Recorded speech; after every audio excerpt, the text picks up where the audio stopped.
Hello students, myself Sanatan Mandal.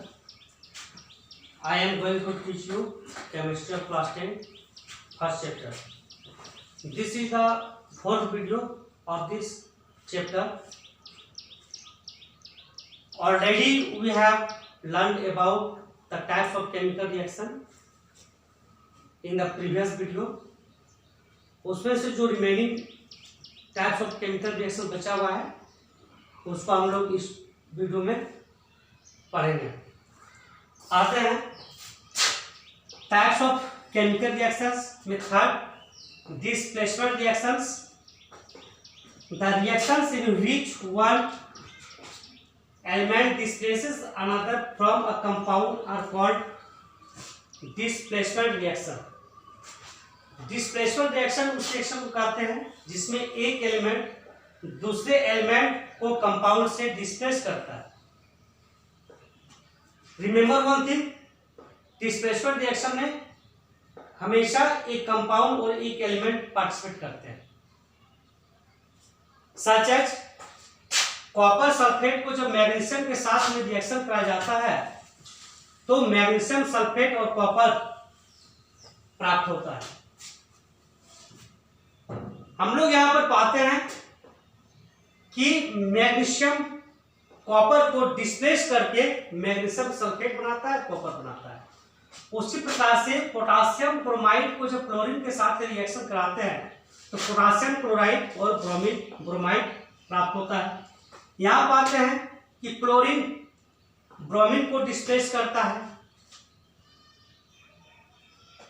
Fourth, double displacement reactions.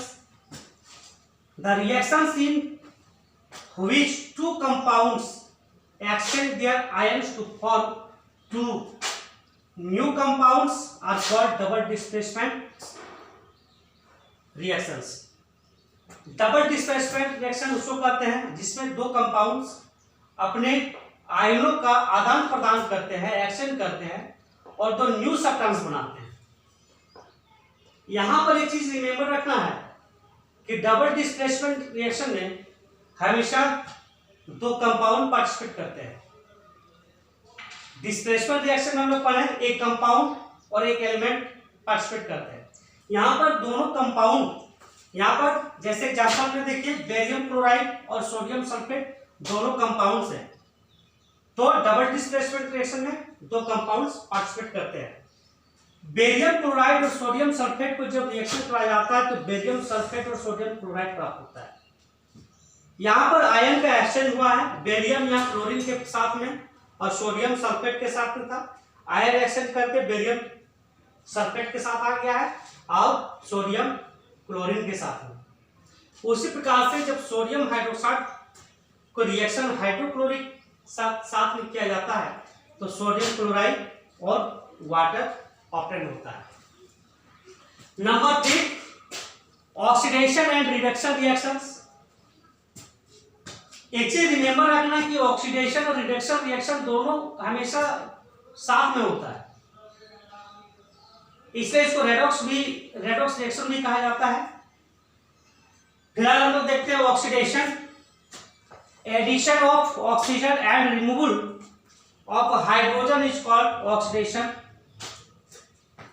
Oxidation, addition of oxygen, oxygen का जुड़ना और hydrogen का remove होना oxidation reaction कहलाता है। एग्जांपल, नाइट्रोजन को जब ऑक्सीजन के साथ में रिएक्ट कराया जाता है तो नाइट्रोजन मोनोऑक्साइड प्राप्त होता है। यहां पर हम पाते हैं कि ऑक्सीजन नाइट्रोजन के साथ में ऐड हो रहा है, यानी एडिशन ऑफ ऑक्सीजन है। उसी प्रकार से जिंक ऑक्साइड को जब कार्बन के साथ में रिएक्शन कराते हैं तो जिंक प्लस कार्बन मोनोऑक्साइड प्राप्त होता है। यहां भी हम पाते हैं कि ऑक्सीजन जो है यहां पर कार्बन के साथ में ऐड हो रहा है, यानी एडिशन ऑफ ऑक्सीजन है, इसलिए ऑक्सीडेशन कहलाता है। Next, removal of hydrogen. Hydrogen का रिमूव का होना।